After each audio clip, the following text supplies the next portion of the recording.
But I warn you, if you make any further inquiries, or if you say a single word to anyone about what you have seen, there will be the most dire consequences for you and your family. Do you understand?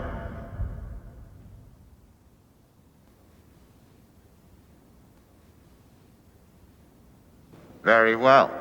There are not many movies that can make you forget you are watching one while you are watching one. Movies that almost put a spell on you for 2 to 3 hours, where you are fully immersed in what can only really be called an experience. And then when it's over, you go, damn. Eyes Wide Shut is one of those movies. It pulls you in and hypnotizes you in a way that most movies simply can't. And just like its main protagonist, makes you feel like you saw something that you are not supposed to see. Adapted from the 1926 German novella Dream Story, Eyes Wide Shut follows Bill Harford, a wealthy doctor living with his wife Nicole Kidman in New York. Lucky son of a bitch, who starts freaking out when the day after coming home from an upper class party hosted by his wealthy aristocratic patient and friend Ziegler, him and his wife get into a heated argument, and she reveals to him, while they are blazing it mind you, that she had an affair with someone else in her dream.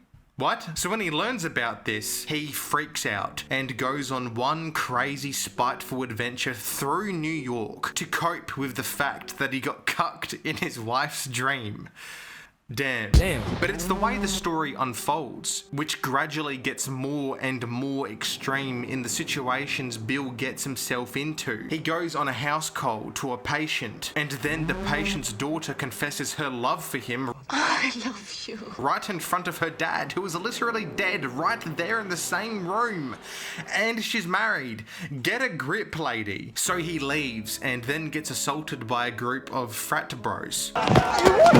Then he bumps into a hooker called Domino, like the pizza, but he resists her advances and leaves. Then he walks into a random cafe and meets up with his old friend Nick Nightingale, so he can invite himself to a secret masked party in upstate New York. So he goes to get a mask and costume from this Russian guy's place and bribes him to open up shop in the middle of the night so he can get a mask and a cape. $100.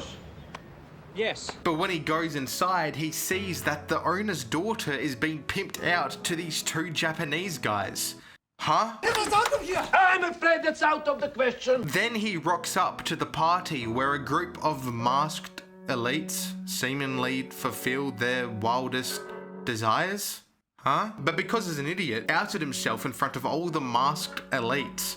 Get undressed. Oh boy. But luckily, they let him go in exchange for this mysterious woman who weirdly sacrificed her life for his. Let him go. Then he goes home and sleeps it off. Then, over the next 2 days, nearly self-destructs into his own paranoia and confusion about the whole situation as he tries to piece together the pieces of the puzzle which are all hidden in plain sight before him. When I explain it like that, it sounds simple. But like all of Kubrick's films, the devil is in the details, and it's always what's behind the curtain that you can't see, which is always more interesting than what you can. It's such a weird, strange movie that glorifies speculation after speculation, conspiracy after conspiracy about the nature of its scenes and what its true intention really is. And after every viewing, there are always new thoughts and realizations that pop into your mind. It's insane.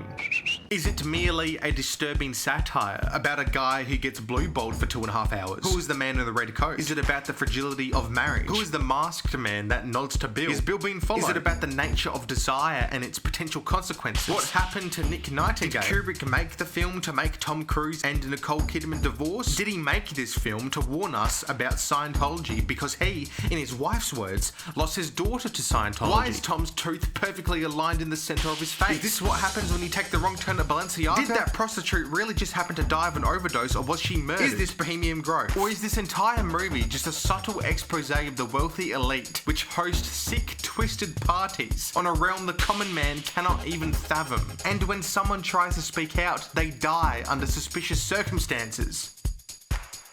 Yes, what makes Eyes Wide Shut so special though, is its very weirdly crafted dream-like atmosphere.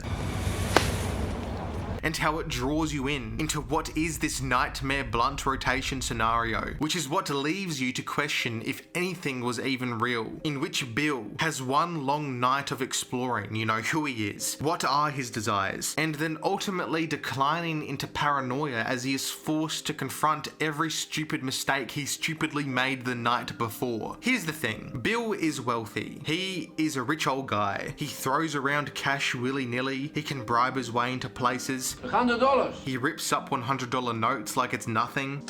He is what most people would consider the 1% to be. But it's not until he gets a small glimpse at the top 1% of the 1% does he realise that he is in way over his depth, and is just a shock to him as it is to us. I've seen many horror movies. I've seen some very creepy and disturbing scenes, but no scene has evoked a strange level of dread in me that the masked party scene has, while still maintaining this dreamlike, hazy quality to it. There are just so many different interpretations you can ponder that it causes your mind to endlessly question and maybe even potentially overanalyze the details. I'll give you an example. It's never quite 100% confirmed, but it's alleged that this guy in the tricorn hat that nods to Bill is actually Ziegler. Ziegler? But I don't know for sure. Maybe he was actually the one to notice that he was an outsider and to test him further to confirm his suspicion.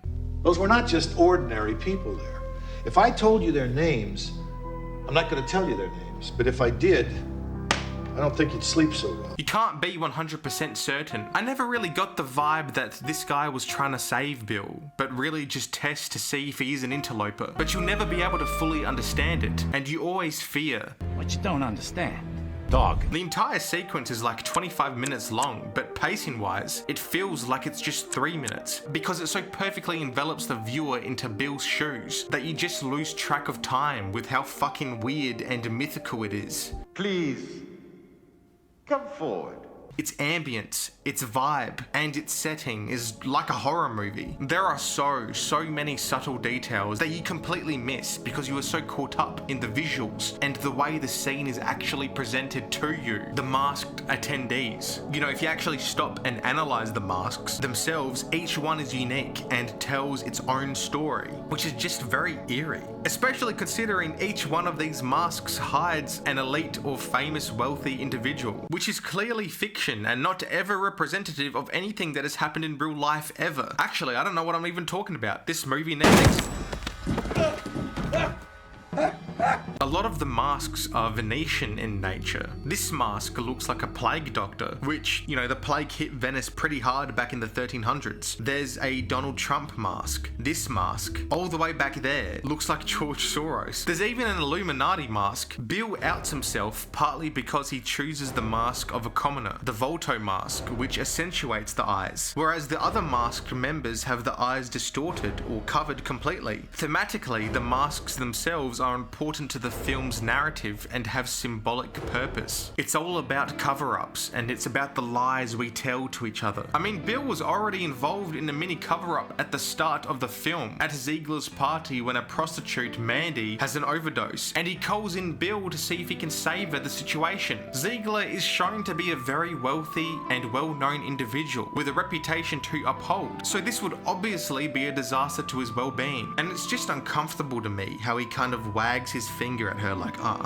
you didn't say the magic word, calls her kiddo. That was really one hell of a scare you gave us, kiddo. And she apologizes. Sorry. The audacity of this man. There's so many different thoughts and feelings that enter your mind as you watch this. The man in the red cloak doing this weird ritual with a staff and a smoking bowl and a chain.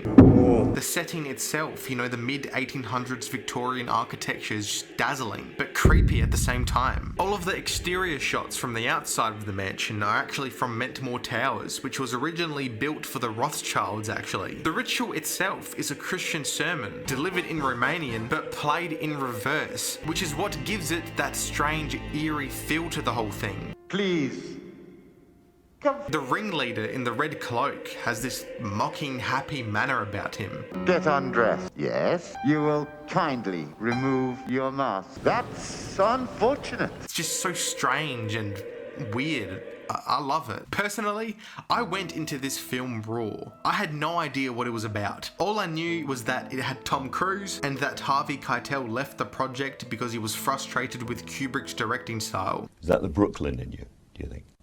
It's a sense of worth in me. So imagine experiencing this for the first time. I feel like it's easy to get lost trying to figure out the hidden messages of Kubrick's films, that you forget the emotional and visceral response you get from actually watching his films. The lighting is very aesthetically beautiful, while still conveying subtle insights into the theme of its narrative. It's not like conventional movie lighting, and it's not made to look or feel realistic. The cinematography and specific framing, staging, and blocking of certain images is extremely intentional in what it wants you to see. I actually don't think there is anyone that can make a movie like this anymore. It's just extinct. Like, you really just don't get scenes looking like that today. The use of colour is genius, and is what really ties the whole film together. Primarily you see gold for wealth, red for danger and desire. In fact, red being almost everywhere makes the whole film feel very claustrophobic at times. And blue, which is uncertainty or genuine unease. Throughout the entire film, you will see some type of combination of the three, whether it be people and places within the scenes, or directional lighting, like gold lit rooms or the blue moon illuminating the ground. It's really hammering home how it wants you to feel, and to some I could imagine how it feels kind of obnoxious with the obviously unrealistic lighting, but I say no. Again, it just adds and doubles down to that dreamy, even fever dream-like quality about it. So when daylight hits, it feels like the filter has been washed away, and it's more realistic in tone and atmosphere, and loses that dreamlike quality to benefit the conspiracy about what happened to Bill the night before. How accurate was everything, you know? You question if he is going crazy. It's like when you have a crazy dream the night before, but when you try and remember every detail about it, you get frustrated because no matter how hard you try, you can never get to relive it again in everyday life. From a technical standpoint, all of these elements feel both distant yet very in your face, hidden but obvious. It just makes you get lost in this one night fueled by spite and ego.